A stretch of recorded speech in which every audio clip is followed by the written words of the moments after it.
écoutez bien parce que c'est sous-titré. Si vous comprenez l'anglais, c'est le moment de bien ouvrir grand vos oreilles. Les anglophones qui sont dans le coin, là, demandez-leur, ils vont vous expliquer.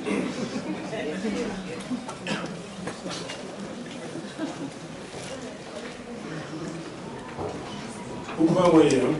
If tomorrow wasn't promised, what would you give for today? Forget everything else. Forget that there was any sunlight left.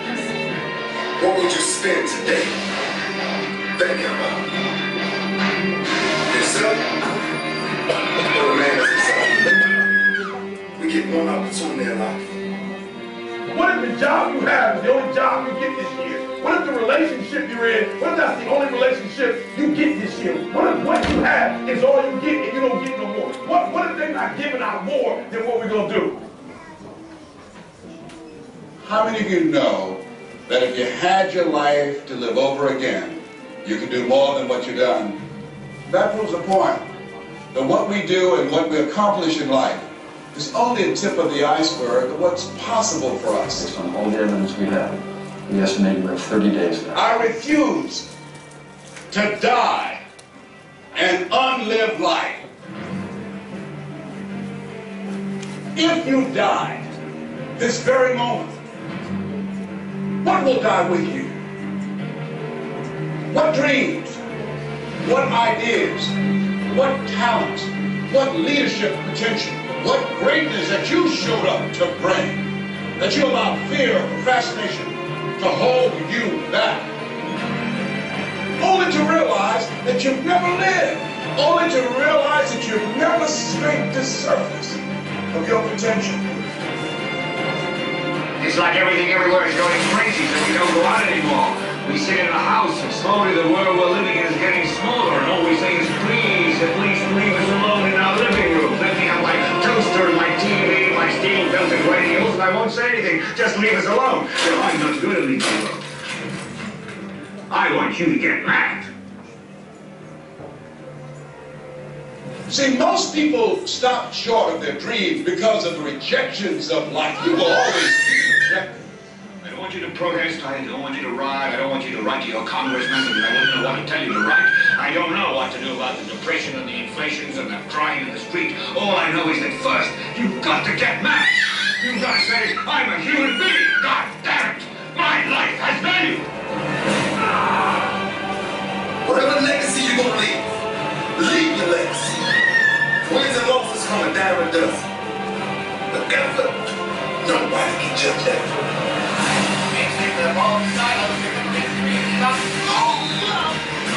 Every time someone says no, that brings you another step to a yes. You're getting closer. Trust me, you will win if you don't quit. So that team that think they're ready to see you, they think what they see you feel, they need somewhat different shows. Because every day is a new day. Every moment is a new moment.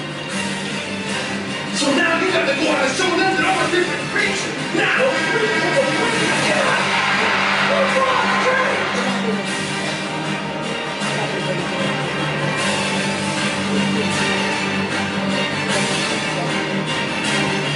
Everybody got a dream. Everybody got a goal. The question is, when you wake up in the morning, what effort are you putting forth?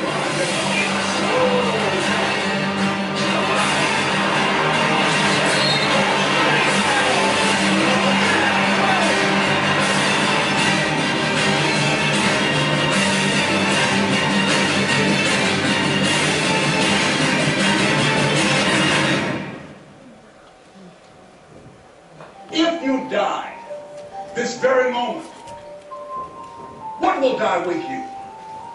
What dreams? What ideas? What talents? What greatness that you showed up to bring?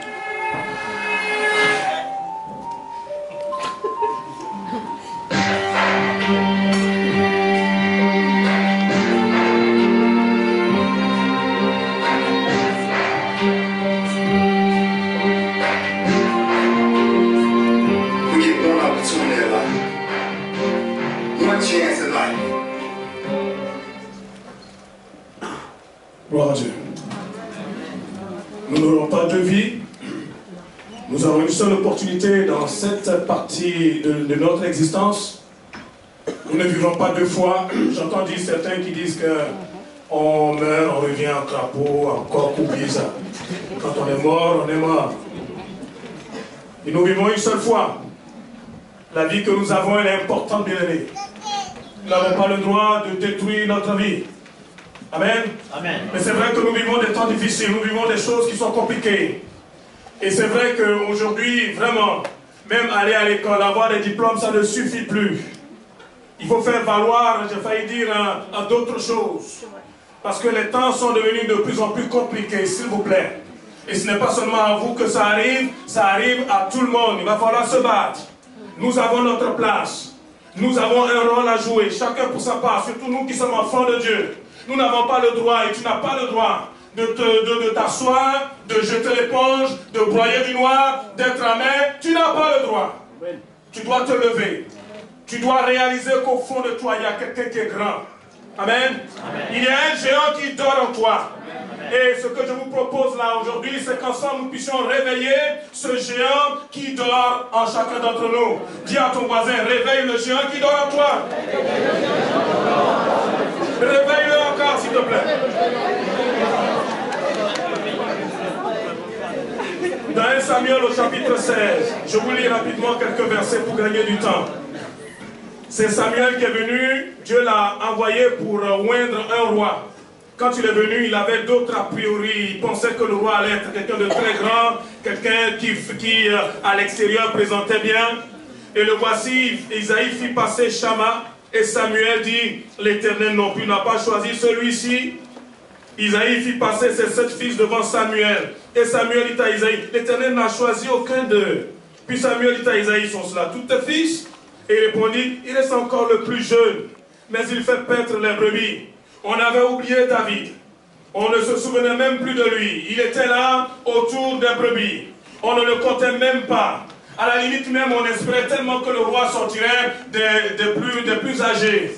Vous voyez, parfois nous sommes comme ça dans ce monde et les gens ont plaqué une certaine étiquette sur notre propre vie. Le pire, c'est que nous-mêmes, nous avons aussi accepté cette étiquette. Et nous grandissons avec. Et nous sommes comme cela. S'il vous plaît. Et là, vous voyez, l'homme de Dieu dit, envoie-le chercher, car nous ne nous placerons pas avant qu'il ne soit venu ici. Isaïe l'envoya chercher. Or, il était blond avec de beaux yeux et une belle figure. L'Éternel dit à Samuel, lève-toi, ouais-le. Amen. Car c'est lui l'homme, c'est lui celui que j'ai choisi. Samuel prit la corne d'huile, éloigné au milieu de ses frères. L'Esprit de l'Éternel saisit David à partir de ce jour. Et dans la suite, Samuel se leva et s'en alla à Rama. Ce que je voudrais dire, c'est que celui qui est la source de notre potentiel, c'est Dieu. Amen. Dieu qui est capable de voir en quelqu'un qui est un simple gardien de chèvre, un simple gardien de mouton. Dieu est capable de voir au travers de sa vie un roi. Dieu est capable de voir derrière un trouillard comme Pierre, quelqu'un qui va jouer un rôle important pour l'ouverture de l'église, pour la mise sur pied d'une église, alors que peut-être lui-même, il n'y croyait même plus. Et Dieu voit au travers de ta vie. Vous savez ce que Dieu voit? Dieu voit Jésus. Dieu voit, je vais dire, toutes les promesses qu'il a faites sur ta vie. Mais toi, tu n'y crois même plus. Tu n'espères même plus. Tu ne sais même pas comment ça va se passer. Peu importe. Mais Dieu voit au travers de ta vie des grandes choses. Je t'assure, il y a quelque chose de grand en toi. Il y a son esprit qui est en toi. Il y a sa vie qui est en toi. Amen. Et même si les temps sont difficiles, nous n'avons pas le droit de balayer comme ça tout ce que Dieu veut faire. Dieu a un grand royaume. Vous voyez que Dieu, c'est un petit Dieu, celui que nous adorons. Il est le roi des rois. Amen. Il est le Seigneur des seigneurs. Il est le Père de la paix. Il est le Fils. Et tu n'es pas là pour jouer. C'est pas dire tout simplement passer. Vous avez déjà entendu dire qu'il y a des séminaires d'oiseaux pour apprendre à voler. Vous avez déjà entendu dire qu'il y a des congrès là pour les petits poissons là pour apprendre à nager. Chaque espèce vient avec comme un programme. Et je vais te dire quelque chose. Dieu t'a programmé pour que tu puisses réussir. Dis amen. Alléluia. Il y a quelque chose de grand à toi. Mais c'est vrai que nous sommes dans des choses qui sont parfois tellement compliquées et nous ne voyons plus la valeur. Imaginez que vous soyez en train de marcher comme ça et puis vous voyez quelque chose qui attire votre regard. Ça vous a l'air un peu familier, mais vous vous approchez, vous regardez très bien. En fait, excusez-moi, je vais être un peu vache, c'est carrément des crottes de chien. Mais quand vous regardez bien, il y a un billet qui est en dessous. Et quand vous regardez bien là, c'est peut-être un billet, je ne sais pas, quel est le plus gros, 500 euros. Dites-moi, vous le prenez ou bien vous le prenez pas. Dis à ton voisin, tu le prends ou tu le prends pas.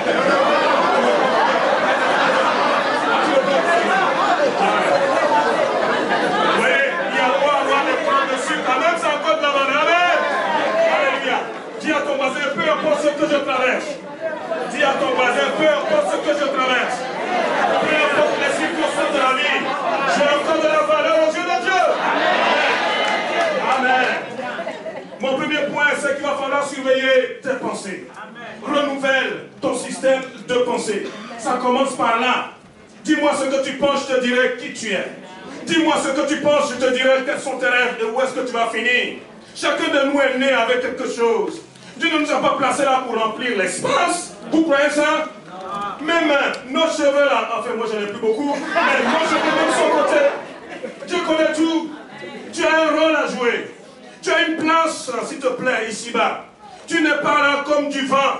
On a beau te dire tu ne vaux rien. S'il te plaît, tu vaux beaucoup de choses. Tu as de la valeur aux yeux de Dieu. Amen. Tu as du prix aux yeux de Dieu. Ce monde-là ne réfléchit pas comme Dieu réfléchit. À cause du péché, à cause de la souffrance. Regardez autour de vous, quand les gens sont en train de discuter, on s'attend toujours à ce que ça soit mal. Que ça aille de mal en pire. C'est la loi de Murphy, hein?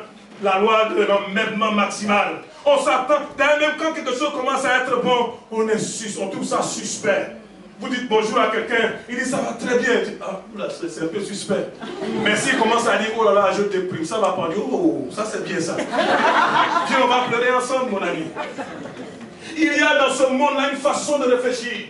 Il y a une mentalité. Et nous sommes en longueur de journée bombardés par ça. On a grandi avec ça. On a mis des étiquettes sur notre vie. Moi qui suis devant vous là, qu'est-ce qu'on m'a pas dit? En plus, j'étais non seulement malade, moche, et donc on me disait, mais toi, tu t'en sortiras jamais, tu ne feras jamais rien de ta vie. Et c'est vrai que quand je regardais tout ce qui est autour de moi, franchement, il n'y avait même pas une porte de sortie. Mais Dieu n'avait pas dit son dernier mot. Dieu n'a pas dit son dernier mot. Amen. C'est notre façon de réfléchir. Comment tu réfléchis? Comment tu réfléchis? Vous savez, dans ce monde, si on n'a jamais vu, si ça ne s'est pas déjà produit, vous voyez, on fonctionne par la vue, on fonctionne par la mémoire. On fait les choses parce que d'autres l'ont déjà fait. On dit les choses parce que d'autres sont en train de le dire. Mais nous ne sommes pas appelés à marcher comme ça. Nous sommes appelés à marcher par la foi, par la parole de Dieu, par la parole de Dieu, amen. Peu importe, parce que cette parole-là, elle est vie et elle est esprit, alléluia. Elle crée quelque chose, s'il te plaît.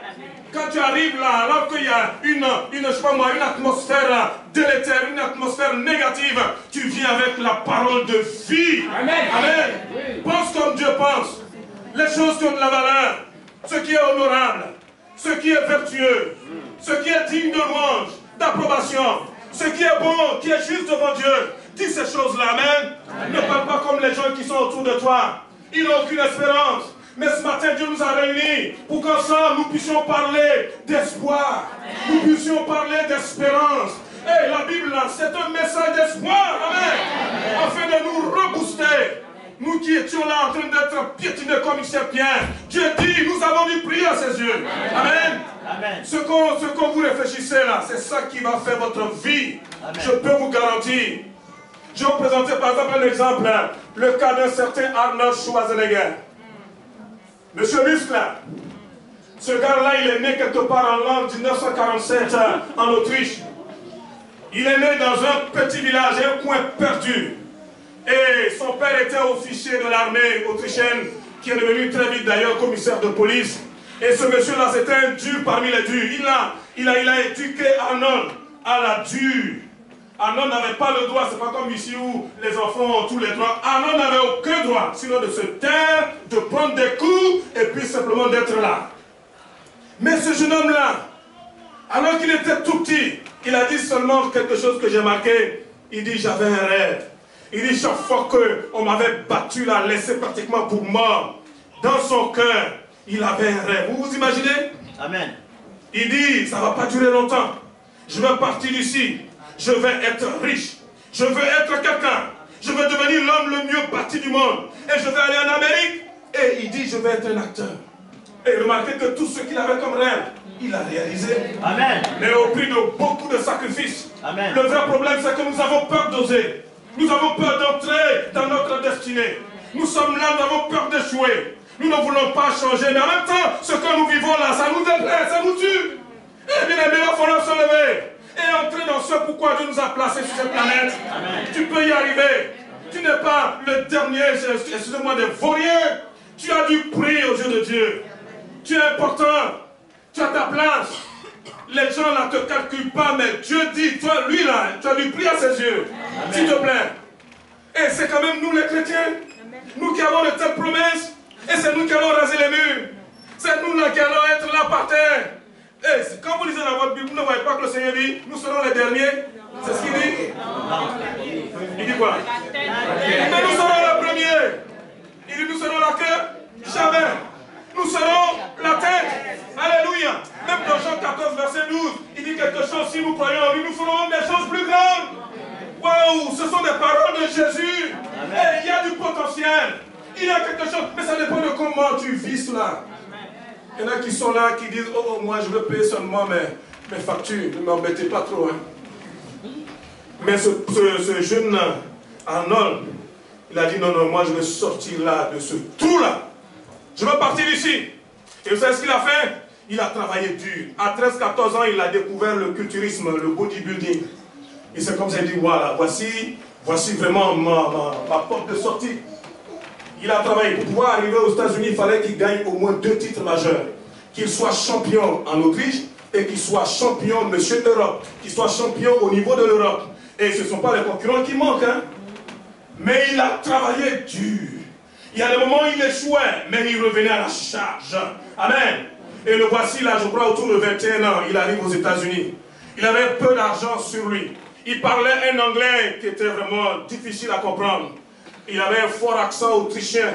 Mais il a dit, moi, c'est pas fini. Amen. Amen. Ce monde-là, je veux prendre ma place.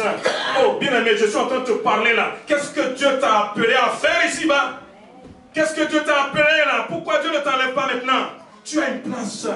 Tu es important. Amen. Amen. Amen. Arrête de gober ce que les gens disent autour de toi et change ta façon de réfléchir. Amen. Amen. Amen. Tu as des projets élevés. Amen. Tu as des projets élevés. Et moi-même qui suis devant vous là, si on m'avait dit il y a seulement quelques années en arrière que je serais là en train de faire ce que je suis en train de faire, même dans mes cauchemars les plus terribles, j'ai jamais pensé à cela. J'étais dans un trou, dans un no man's land. J'étais vraiment moche dans un endroit qui n'a même pas de nom. Et là, mon père, il nous a abandonnés alors que j'étais encore un petit homme. Je peux vous garantir, j'ai connu la misère la plus terrible. J'ai connu la rue. J'ai connu l'abandon. J'ai connu la faim. J'ai connu ce que c'est que de souffrir et de lever les yeux comme ça en disant, Seigneur, mais qu'est-ce que je fais sur cette planète? Mais le Seigneur m'a dit, toi, tiens bon, il avait mis quelque chose au fond de moi. Amen. Il va falloir travailler. Amen. Il va falloir changer sa façon de réfléchir. Il va falloir changer la cassette, s'il vous plaît. Amen. Ne parlons pas comme les gens qui sont autour de nous. Ça, c'est leur problème. Mais il va falloir que toi, tu entres dans ta destinée. C'est là que tu seras heureux. C'est là que tu vas te faire. Amen. C'est là que tu vas trouver vraiment un sens à ton existence. Et vous voyez là, on est obligé de traîner des choses. On ne sait même pas pourquoi on le fait. Vous imaginez 8 heures par jour en train de faire un boulot qui nous tue et que nous n'aimons pas. Qui aime aller travailler lundi matin? Ça n'existe pas. Quand on y va, on est énervé. Il y en a qui prennent leur voiture là, ils voient bien que c'est là, ils doivent s'arrêter, mais ils dépassent le travail. Et ce qu'on dit, non, je n'ai pas envie de m'arrêter, mais il va falloir s'arrêter quand même. Alléluia. Amen. Et quand le lundi matin, quand vous savez, les gens faites attention, hein. Il y en a qui te disent bonjour, comment ça va? Il y en a encore 8 heures, tu me demandes comment ça va? Parce qu'on n'aime pas ce qu'on fait. Amen. Oh, ce que je veux te dire ce matin, s'il te plaît, tu n'es pas n'importe qui. Tu es un enfant de Dieu. Amen. Tu es important. Vous imaginez, ce monsieur-là, il est rentré dans l'histoire par sa détermination. Amen. Lui, un immigré, quelqu'un qui baragouinait à peine l'anglais, le voici aux États-Unis. Il est devenu monsieur Olympia. Cherchez sur le net, vous allez comprendre ce que ça veut dire. Ça lui a coûté très cher. Mais il a dit, alors que les gens me disaient, tu ne vas pas y arriver. Il dit, moi, j'ai dit, non, non, non, c'est pas possible, je ne vais pas abandonner. Il a persisté. Et il est arrivé comme ça, à pouvoir gravir les échelons. Amen. Amen. Il y avait plein d'obstacles, mais il ne s'est pas arrêté. Il s'est tourné vers le cinéma. Et au départ, donc on lui donnait des petits rôles. Son premier film lui a valu, accrochez-vous, de 12 000 $. Donc on va se dire, waouh! Mais c'était un petit rôle de rien du tout. Et pourquoi? Parce qu'on ne voulait pas laisser parler, parce que son accent là, allait faire fuir tous les gens des salles de cinéma. Vous voyez, tout ce qu'on lui demandait, c'était de sortir l'épée et puis de tailler les gens en pied, c'est tout. Regardez bien, vous allez être surpris. Mais quand il fait Terminator 3, c'est le dernier film que j'ai, je crois, hein, je ne sais pas s'il y en a eu d'autres. Vous savez combien il a touché comme cachet? 30 millions de $. 30 millions de $. Hey, ça se travaille ça. Alléluia, je ne nous appelle pas à être de hyper riches, mais à entrer dans notre destinée. Amen. Et l'église est pauvre, vous savez pourquoi? Parce qu'on est là, on sait tout, on connaît tout, mais nous sommes des touillards. Nous sommes assis là, en train de dire Alléluia, gloire à Dieu. Mais lorsqu'on sort, nous oublions qui nous sommes. Amen. Et nous acceptons ce que le monde veut placarder sur notre tête. S'il vous plaît, nous ne sommes pas le monde. Nous sommes le peuple de Dieu. Nous avons une destinée. Amen. Nous sommes le peuple de Dieu. Amen. Gloire à Dieu. Nous pouvons nous lever. Nous pouvons entrer dans quelque chose qui vaut la peine. Nous ne sommes pas obligés de traîner par terre dans la médiocrité. Alléluia. Vous avez entendu dans le film là quelqu'un qui dit, je refuse de mourir pour une vie que je n'ai jamais vécue. Amen. Tout ça pour se rendre compte qu'on se ment à soi. On fait comme si on est heureux. Tu n'es pas heureux. Amen. Tu vis des choses que tu n'aimes pas. Mais tu fais comme si tu étais heureux. Tu souris jusqu'aux oreilles. Et pourtant tu sais très bien que ça te tue. Jusqu'à ça quand tu vas entrer dans ce que Dieu t'appelle à faire. L'église en a besoin. Toi, ta famille en a besoin. Ce monde en a besoin. Un jour, quelqu'un a osé. Vous êtes assis là, vous êtes tranquille. Il y a quelqu'un qui en a eu marre, qu'on s'allonge par terre, qui a dit, mais écoutez, moi je veux faire quelque chose dans cette société. Et pourquoi est-ce qu'on ne ferait pas quelque chose qu'on appelle des chaises? Ça commence toujours quelque part là. Et nous sommes là, en train de quémander les choses, alors que c'est nous que Dieu veut utiliser pour révolutionner ce monde. Amen. Vous êtes là? Amen. Vous comprenez? Amen. Vous pouvez répéter après moi? Oui. Peu importe ce que je traverse, peu importe les choses difficiles par lesquelles je dois passer, avec Dieu je m'en sortirai. Avec Dieu je m'en sortirai. Amen. Il va falloir changer notre cassette. Et on voit là ce jeune homme, la Schwarzenegger, qui va arriver et brider même des postes. Il a été gouverneur le 7 octobre 2003. Il a été élu gouverneur de Californie avec plus de 48% de voix. Vous vous rendez compte? Et il a été réélu 3 années plus tard, encore à ce même poste pour un deuxième mandat. Vous croyez que ça se passe facilement? C'est quelqu'un qui en a eu marre. Avez-vous marre? En avez-vous marre de ce que vous êtes en train de vivre? Ou bien vous êtes là pour récolter encore toute cette misère? C'est nous que Dieu veut utiliser. C'est nous que Dieu veut amener pour impacter ce monde. Alléluia. Et quand je dis nous là, je parle de toi. Hein? Je parle de toi. Amen. Dieu veut utiliser chacun d'entre nous. Tu as des projets sur ta vie. Peu importe ce que les gens disent. Peu importe les étiquettes qu'on met sur ta tête. Tu as du prix. Amen. Sérieusement. Regardez un peu, David était là. Qui aurait cru que celui-là allait être le roi? Et il a été un roi selon le cœur de Dieu. Vous vous rendez compte? Amen. Un homme qui aimait Dieu. Hey, ce n'est pas fini. Amen. Dis à ton voisin, hey, relève la tête, c'est pas fini. Dieu n'a pas fini avec toi.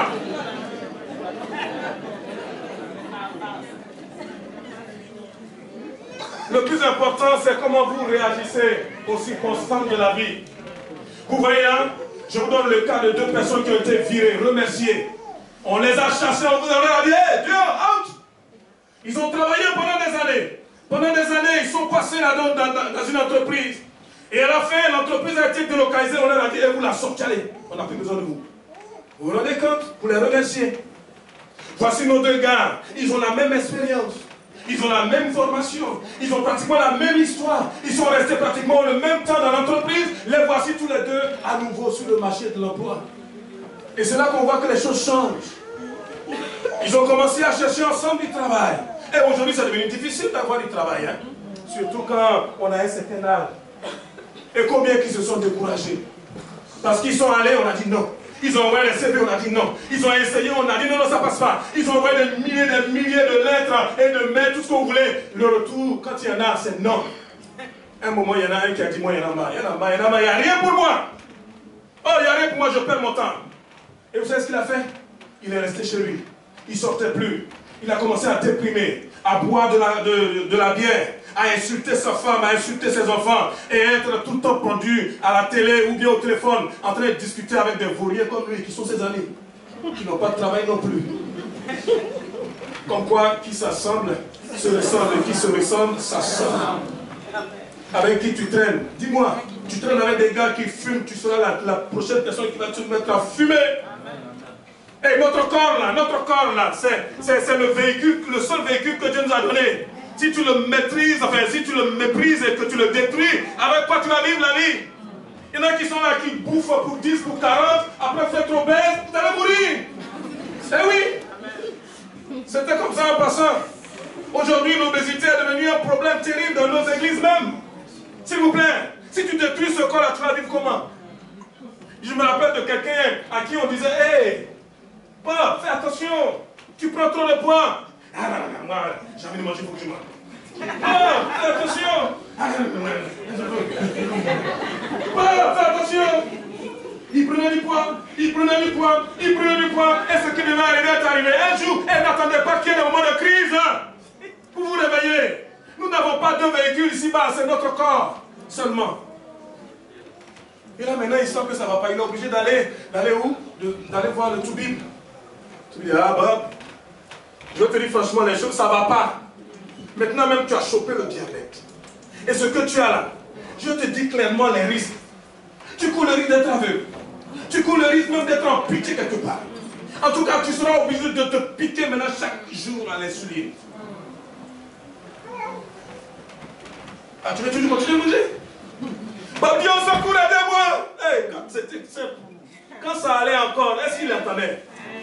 N'attendez pas les moments de crise.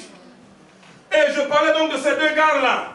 Il y en a un qui a dit non, non, non, moi, je ne vais pas rester là à broyer du noir. Il a continué à aller à gauche et à droite pour essayer justement de trouver du travail.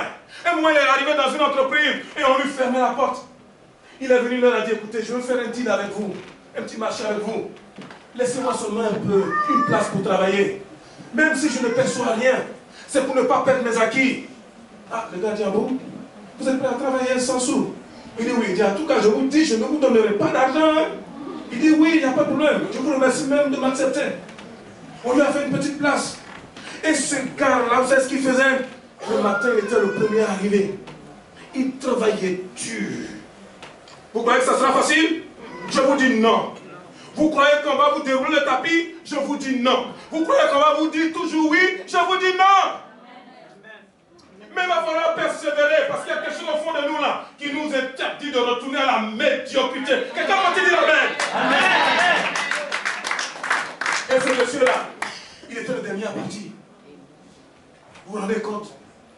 4 mois après, je ne sais pas ce qui s'est passé dans la hiérarchie, là, ils ont viré un des grands boss là. Et je sais quelqu'un pour le remplacer. Dites-moi, à qui ils ont pensé? À qui voulez-vous qu'ils pensent? Ils ont pris le gars là, ils l'ont mis la poste directement d'autorité. Waouh!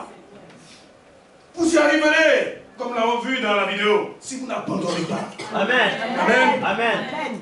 N'abandonnez pas. Amen. N'abandonnez pas votre rêve. Amen. N'abandonnez pas ce que Dieu veut faire au travers de votre vie. Et David là, Dieu lui avait dit tu vas être roi, on l'a même oué, Samuel l'a oué. Mais vous avez vu tous les problèmes qu'il a rencontrés avec l'autre là. Le grand, comment ça s'appelle là? Saoul. J'ai même peur de prononcer son nom. Qui lui a mis tous les bâtons dans les roues. Et vous vous rendez compte? David savait que c'était lui le roi. Que l'autre là n'était plus dans la note. Mais qu'est-ce qu'il en a pris, hein? Il aurait pu se dire, mais Dieu, qu'est-ce que tu me fais là? Tu me dis d'aller là et puis rien, tous les problèmes, je laisse tomber. Hey, tu laisses tomber aller où? Dieu t'a appelé pour être roi, tu vas être roi. Forcé. Amen. Amen. Amen. Est-ce que vous êtes là? Amen. Est-ce que vous entendez ce que Dieu est en train de nous dire? Alléluia. Amen. Dieu nous dit simplement que nous nous en sortirons. Amen. Amen. Si nous n'abandonnons pas, nous y arriverons avec la grâce de Dieu. Ne cédons pas au découragement. Amen. Amen. Ne cédons pas au découragement. Et apprenons aussi à virer tous ceux qui sont autour de nous et qui ne nous font pas rentrer dans notre rêve. Amen. Amen. C'est pas tout le monde qui est des vrais amis. Hein. Amen. Amen. Les nanas, ce sont des tueurs de rêve. Amen. Ce sont des tueurs de projets. Amen. Il y en a même avec qui tu traînes, même dans l'église, là, qui sont là. Amen. Quand tu veux essayer d'avancer, ils te tirent vers le bas. Amen. Allez, dégage. Virez tous les losers. Amen. Vous êtes là? Dis à ton voisin, vire les losers de ta vie et rentre dans ta destinée.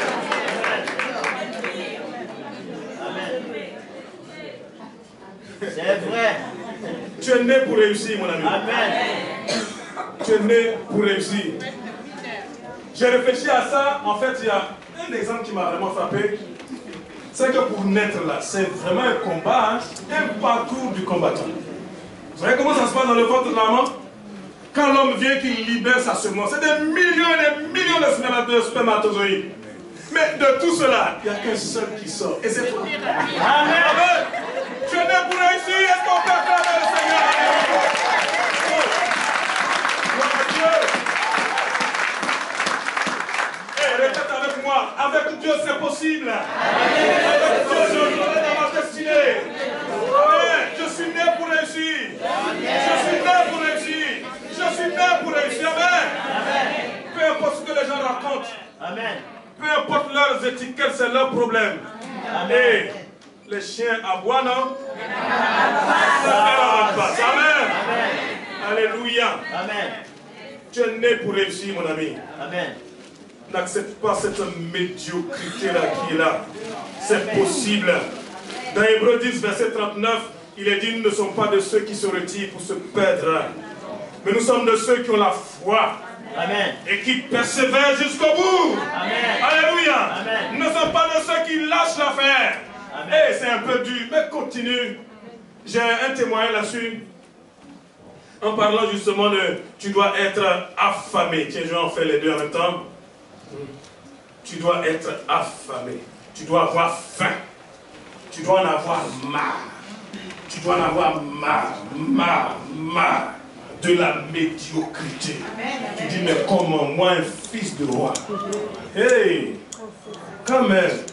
Il y a un temps où on parle dans des choses comme ça, mais quand ça se perpétue et qu'on sent très bien que c'est nous-mêmes qui avons peur d'avancer, on est là, on fait des trucs qui n'ont ni tête ni queue, tout juste pour payer des factures. Et encore, comment on les paye? Vous arrivez à payer tout le factures? Oh Seigneur. Il y a quelqu'un qui voulait devenir disc jockey, DJ, hein, donc dans une radio.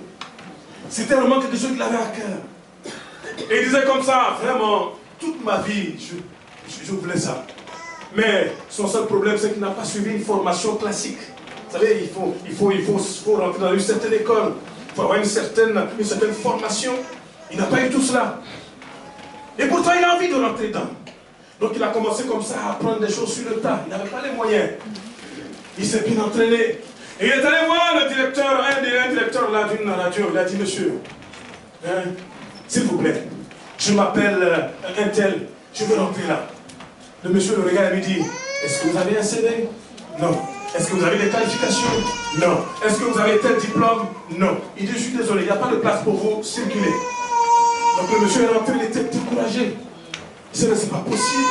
Et pourtant, je regarde les gens là, comment ils font, mais je peux faire ça. Et on va me laisser entrer. Il est allé parler à son mentor. Son mentor lui dit, tu sais, dans cette vie-là, il y a des gens avant de dire oui, ils vont te dire au moins 7 ou 10 fois non. Et beaucoup d'entre nous, une fois qu'on nous a dit non là, on laisse tomber. Il dit, on retourne. Il dit, non, mais je suis revenu. Hey, Mr. Bob, il dit, je veux être DJ, je m'appelle tant. Est-ce que je voudrais entrer dans votre entreprise? Le gars là, il dit, hey, c'est pas vous qui étiez là hier? Je vous ai pas dit qu'il n'y a pas de place? Il dit, non, mais je suis venu voir des fois que quelqu'un soit malade. Il dit, personne n'est malade. Rentrez chez vous. Il est reparti. Il dit, non, je ne laisserai pas cette affaire-là. Le lendemain, il est revenu encore. Il dit, Mr. Bob, je m'appelle tant. Je veux être DJ dans votre radio. L'autre l'a regardé, il dit, mais hé, toi là, c'est pas toi qui étais là il y a 2 jours? Je t'ai pas dit qu'il n'y a pas de place? Il dit, non, je suis venu voir si quelqu'un est mort. Oh, je trouve ça marrant. Et si quelqu'un, c'est moi qui rajoute, hein, si quelqu'un a eu la constipation, on ne sait jamais. Il dit, personne n'est mort. Allez rentrer chez vous, il n'y a pas de place pour vous. Il dit, j'étais là, je dis, non, je laisse pas cette affaire. Le lendemain, il est revenu encore comme si c'était la première fois. Il avait, il se votre balle. Il dit, non, ne me dis pas votre nom, je connais votre nom. Il a regardé tellement l'air méchant. Il dit, allez, faites-moi un café. Amen. L'affaire était pliée comme ça. Oh, gloire à Dieu. Il faut persévérer. Il faut persévérer, il faut avoir faim. Amen. Sinon, ce monde-là ne vous fera pas de la place. Amen. Si vous croyez que ça viendra sur un tapis rouge, je vous dis, ça c'est non. Je me rappelle, j'avais simplement que quoi, un DG à l'époque. Je travaillais bien avec ça. Mais je n'étais pas content du boulot que je faisais. Ça commençait à devenir tout répétitif. À un moment, je me suis dit, c'est quoi ce travail-là? Aller dans des... Ok, on va dans des gros ordinateurs, mais on prend des plaques. On enlève des circuits imprimés. Donc en fait, j'étais devenu un gars qui enlevait des gros circuits. Je venais, je le déposais quelque part, je prenais un autre et je le remplaçais. C'est ça, c'est un boulot ça? C'est un boulot qui peut m'inspirer ça? Je peux faire autre chose. J'ai commencé à réfléchir, mais ça là dans 5 ans, c'est des machines qui vont faire ça. Il faudra que je change. Je savais que je n'étais pas à ma place. Bien sûr que j'avais un bon salaire. Mais je savais que je valais beaucoup mieux que ça. Et dis à ton voisin, tu vaux beaucoup mieux que ça.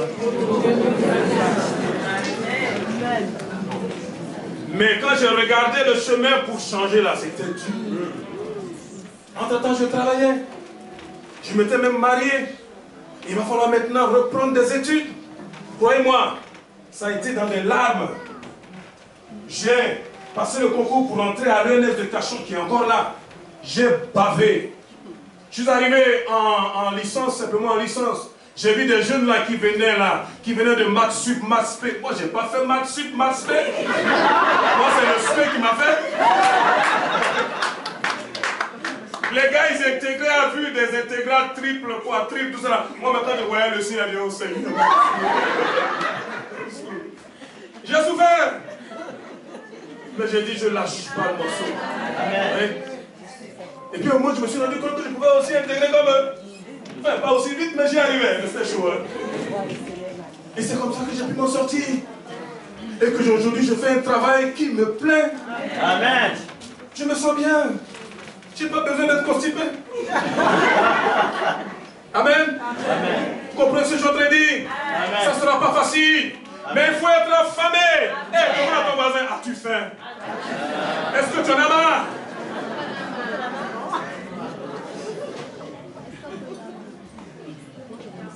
Je vais me résumer avec le dernier point. La clé pour entrer dans ta destinée, c'est toi. Amen. Amen. Toi. Amen. Tu peux rester assis là, tu peux savoir plein de choses, mais c'est toi. C'est toi qui peux faire changer les choses. Amen. Il y en a qui sont là, qui sont doués des mains, mais ils ont peur de changer pour aller faire ça. Vous savez pourquoi? Parce qu'ils ont peur de perdre quelque chose. Vous croyez que si vous ne perdez pas, vous allez gagner? Perdre quelque chose. Tout à l'heure, je parlais de nos sœurs là qui se contentent d'être simplement en train de garder des enfants. Tu vas garder des enfants toute ta vie. Je ne veux pas mépriser la profession. Hein. Il y en a qui sont vraiment faits pour ça. Mais toi, tu n'es pas fait pour ça. Amen, amen. D'ailleurs, tu n'aimes même pas les enfants. Tu sais comment on sait ça? Quand les enfants commencent à crier, ça t'énerve. Tu n'aimes pas les enfants. Mais tu fais ça pour payer les factures. Et tu dis-lui, arrête ça, cherche quelque chose de mieux. Amen. Rentre dans quelque chose qui vaut la peine. Vous savez pourquoi? L'église en a besoin. Ta famille en a besoin. Amen. La société en a besoin. Amen. Des gens qui sont là, qui ne sont pas scotchés et qui en veulent encore, qui en ont marre. Est-ce qu'il y a des personnes qui en ont marre dans la salle? Levez la main que je vois. Oh, gloire à Dieu. Je croyais que j'étais seul là. Et là-bas. Amen. Et qui sont affamés pour entrer dans leur destinée. Quand on va aller bousculer quelqu'un pour prendre sa place, Dieu t'a donné ta place à toi. Amen.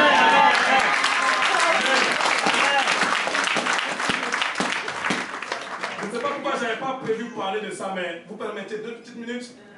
Je sais qu'il y a la plupart de nos sœurs là, surtout quand vous allez vers 30 ans, Il y a un gros problème. 30 ans arrive, tu n'es pas marié. C'est un souci, hein? C'est pas un souci? Donc de me taire alors. Mais pourquoi vous êtes gêné comme ça? J'ai même pas commencé à parler.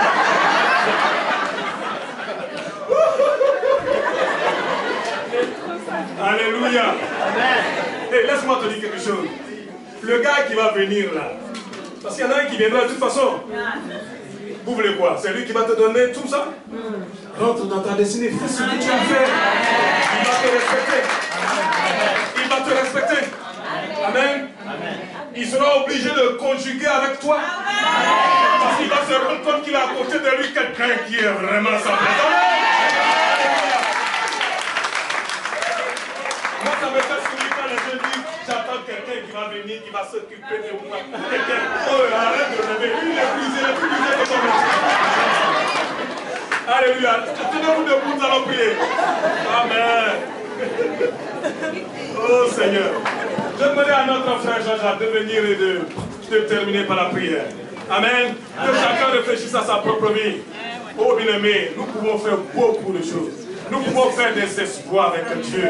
S'il vous plaît, que ces choses-là ne nous laissent pas que par terre. Et là, on a tout ça dans la tête et on ne fait rien. Commence aujourd'hui afin de rentrer dans ce que Dieu t'a mis sur la terre là pour ça. Amen. Amen.